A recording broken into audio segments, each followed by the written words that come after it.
এরশাদের আমল, বিএনপির আমল, সর্বশেষ হাসিনার আমল সহ দুর্নীতির কিছু চিত্র। যে দেশে রক্ষক ভক্ষক হয় সে দেশ ও জনগণ গরিব থাকবেই। জেনারেল এরশাদ রাষ্ট্রীয় ক্ষমতা ব্যবহার করে বিপুল সম্পদের পাহাড় গড়ে তুলেছিলেন, একথা কম বেশি সকলেরই জানা। তবে এরশাদ ক্ষমতায় থাকাকালীন এ বিষয়ে কেউই খুব বেশি জানতেন না। সেটা যেমন সত্য, তেমনি কোনোভাবে তথ্য পাওয়া গেলেও গণমাধ্যমে বিষয়গুলো উঠে আসতে পারত না এরশাদের চতুরতার কারণে। দি অবজারভার পত্রিকায় এরশাদের দ্বিতীয় স্ত্রী মমতাজ মরিয়ম মেরির বিদেশের ব্যাংকে বিপুল পরিমাণ সম্পদের খবর প্রকাশিত হয়। দেশবাসী তখন প্রথমবারের মতো তার দ্বিতীয় স্ত্রীর কথা জানতে পারেন। পত্রিকায় বলা হয়, জেনারেল এরশাদ বাংলাদেশ সেনাবাহিনীর সকল ধরনের সাপ্লাই এবং নির্মাণ কাজের জন্য সংশ্লিষ্ট ব্যবসায়ীদের কাছ থেকে তাদের মুনাফার 50% কমিশন নিজে গ্রহণ করেন। বাংলাদেশের বড় কয়েকটি নির্মাণ এবং ঠিকাদারি ব্যবসা প্রতিষ্ঠান এবং আন্তর্জাতিক সরবরাহের সঙ্গে জড়িত ব্যবসায়ে জেনারেল এরশাদের শেয়ার রয়েছে। এছাড়াও সরকারের বড় আন্তর্জাতিক টেন্ডারের ব্যাপারেও তিনি সরাসরি হস্তক্ষেপ করে নিয়মিত বিপুল অঙ্কের টাকা গ্রহণ করে থাকেন। প্রেসিডেন্ট এরশাদ লন্ডন এবং দক্ষিণ ক্যালিফোর্নিয়ায় প্রচুর সম্পত্তি কিনেছিলেন। তিনি ক্যাবিনেট মিটিংয়ে যেতেন মূল্যবান সোনা এবং হীরক খচিত হাতঘড়ি ও কার্টিয়াম কলম নিয়ে। দুর্নীতিপরায়ণ একটি ব্যবসায়ী গ্রুপ, মন্ত্রিসভার অধিকাংশ সদস্য এবং সেনাবাহিনীর বেশ কিছু ঊর্ধ্বতন অফিসারের সহযোগিতায় জেনারেল এরশাদ বাংলাদেশে এসব করেছিলেন। সে সময় আন্তর্জাতিক পত্রিকায় আরও বলা হয়, জেনারেল এরশাদ এবং রওশন এরশাদ একত্রে মিলে বাংলাদেশে একটি ডাইনেস্টি গড়ে তুলছে। সে বিদেশে এরশাদের সম্পদের পরিমাণ প্রায় 800 কোটি টাকা। জাপান থেকে রিলিফ বোট কেনার কেলেঙ্কারি নিয়ে জাপানের পার্লামেন্টে 1 ঘন্টা 11 মিনিট বিতর্ক হয়েছিল এবং সরকারিভাবে এরশাদকে দোষী সাব্যস্ত করা হয়েছিল। একটি বিদেশি পার্লামেন্টে এই ধরনের বিতর্ক ছিল দেশ ও জাতির জন্য লজ্জাজনক ঘটনা। 1991 সালের 1 জানুয়ারি দৈনিক জনপদ পত্রিকার মাধ্যমে জানা যায়, প্রেসিডেন্টের রয়েছে 50 লক্ষ টাকা মূল্যের একটি টেলিভিশন, যার অ্যান্টিনারের মূল্য প্রায় 10 লক্ষ টাকা। আরও রয়েছে 5টি স্যাটেলাইট টেলিফোন, এর মধ্যে একটি পোর্টেবল টেলিফোনও ছিল, যেগুলো সাধারণত মধ্যপ্রাচ্যের রাজা, বাদশাহ এবং শেখরা ব্যবহার করে থাকেন।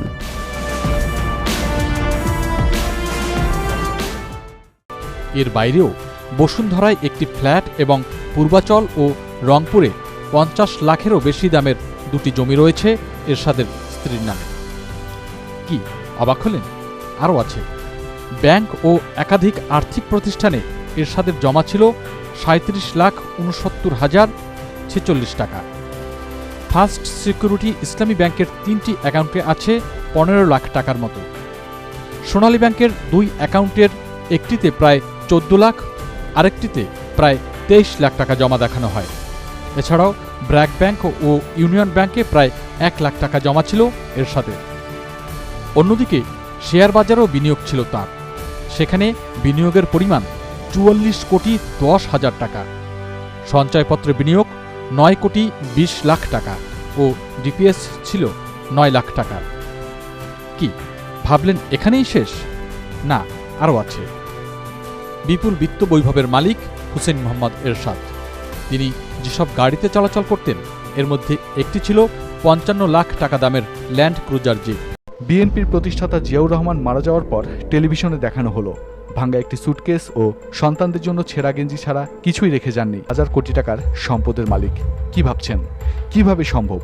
আর হাওয়া ভবনের পরিচালক হিসেবে তারেক বেআইনিভাবে মন্ত্রীর চাইতেও বেশি রাষ্ট্রীয় সুযোগ সুবিধা ভোগ করে মাতে লুটতরাজ আর চাঁদাবাজির মহোৎসবে।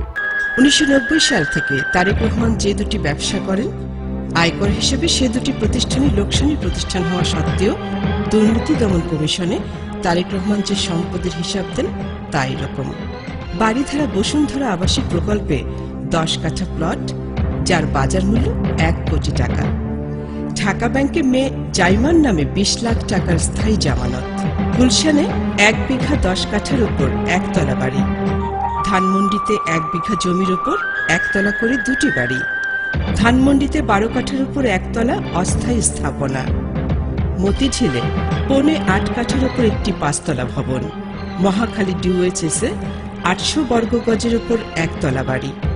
প্রাইম ব্যাংকে স্ত্রীর নামে 25 লাখ ও 10 লাখ টাকার 2টি স্থায়ী আমানত।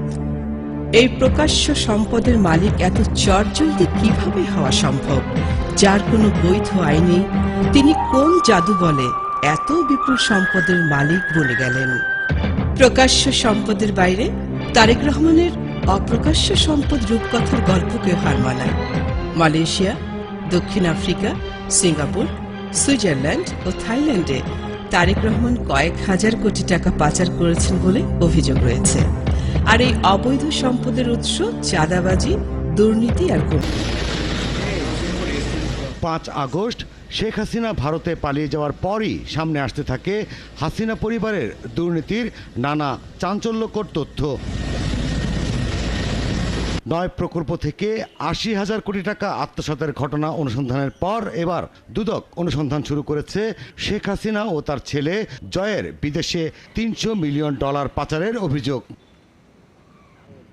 2014 সালে যুক্তরাষ্ট্র বনাম রিজভী আহমেদের এক মামলার রেশ ধরেই টাকা পাচারের ঘটনায় প্রধানমন্ত্রী শেখ হাসিনা ও তার ছেলে জয়ের নাম প্রথম নজরে আসে। সেই অভিযোগ আমলে নিয়ে তদন্ত শুরু করে FBI। তদন্তে বেরিয়ে আসে জয় তার নামে থাকা হংকং এবং কেমেন আইল্যান্ডের বিভিন্ন ব্যাংক অ্যাকাউন্ট থেকে যুক্তরাষ্ট্রের একটি মানি এক্সচেঞ্জের মাধ্যমে ওয়াশিংটন DC, নিউ ইয়র্ক এবং লন্ডনের বিভিন্ন ব্যাংক অ্যাকাউন্টে মানি লন্ডারিংয়ের মাধ্যমে টাকা পাচার করে। পরবর্তীতে সেই টাকা যুক্তরাষ্ট্রে নিজের নামে থাকা অ্যাকাউন্টে জমা করেন জয়। সংসদে দাঁড়িয়ে শেখ হাসিনা বলেছেন তার পুত্র টাকার অভাবে পড়তে পারে নাই। আমার ছেলে MIT-তে চান্স পেল, আমি তার শিক্ষার খরচটা দিতে পারিনি। অথচ সজীব ওয়াজেদ জয়ের শুধুমাত্র আমেরিকায় রয়েছে 13টি বিলাসবহুল বাড়ি ও একটি মার্কেট। বাংলাদেশের মানুষকে বোকা বানিয়ে চাটুকার মিডিয়ার মাধ্যমে শেখ হাসিনা তার পুত্রকে আধুনিক ভাবধারার তরুণ হিসাবে পরিচিত করার চেষ্টা চালিয়ে গেলেও সত্যিকার অর্থে সে কমিশন বাণিজ্য মিডিয়ার মাধ্যমে শেখ হাসিনা তার পুত্রকে আধুনিক ভাবধারার তরুণপদ রূপকথার গল্পকেও যেন হার মানায়। ইউরোপ, সিঙ্গাপুর, সুইজারল্যান্ড ও থাইল্যান্ডে জয় হাজার হাজার কোটি টাকা পাচার করেছে।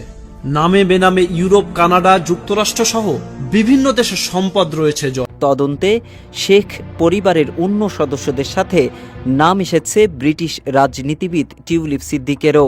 প্রতিবেদনে বলা হয়, বাংলাদেশের দুর্নীতি দমন কমিশনের তদন্তে উঠে এসেছে টিউলিপ সিদ্দিকের নাম। তিনি ব্রিটিশ লেবার পার্টির একজন মন্ত্রিসভার সদস্য। অভিযোগ রয়েছে 2013 সালে বাংলাদেশে পারমাণবিক বিদ্যুৎ কেন্দ্র নির্মাণে রাশিয়ার সঙ্গে একটি চুক্তিতে মধ্যস্থতা করার সময় প্রকল্পের মোট ব্যয় বাড়িয়ে ধরা হয়েছিল। মূলত টিউলিপ সিদ্দিকের খালা ক্ষমতাচ্যুত প্রধানমন্ত্রী শেখ হাসিনার বিরুদ্ধে বাংলাদেশ দুর্নীতি দমন কমিশন যে ব্যাপক তদন্ত শুরু করেছে তারই আওতায় পড়েছে শেখ রেহানা, খালা শেখ হাসিনা। অভিযোগ উঠেছে বেশি অর্থ ব্যয় দেখিয়ে রূপপুর পারমাণবিক বিদ্যুৎ প্রকল্পে রাশিয়া বাংলাদেশের মধ্যে 10 বিলিয়ন পাউন্ডের চুক্তির মধ্যস্থতা করেন টিউলিপ। 2013 সালে ক্রেমলিনে এ চুক্তি স্বাক্ষর করেন শেখ হাসিনা ও ভ্লাদিমির পুতিন। ডেইলি মেল জানায়, সে সময় উপস্থিত ছিলেন লেবার পার্টির তৎকালীন কাউন্সিলর টিউলিপ। এতে বলা হয়, বাংলাদেশের দুর্নীতি দমন কমিশন সজীব ওয়াজেদ জয় ও তারিক সিদ্দিকের বিরুদ্ধেও তদন্ত শুরু করছে।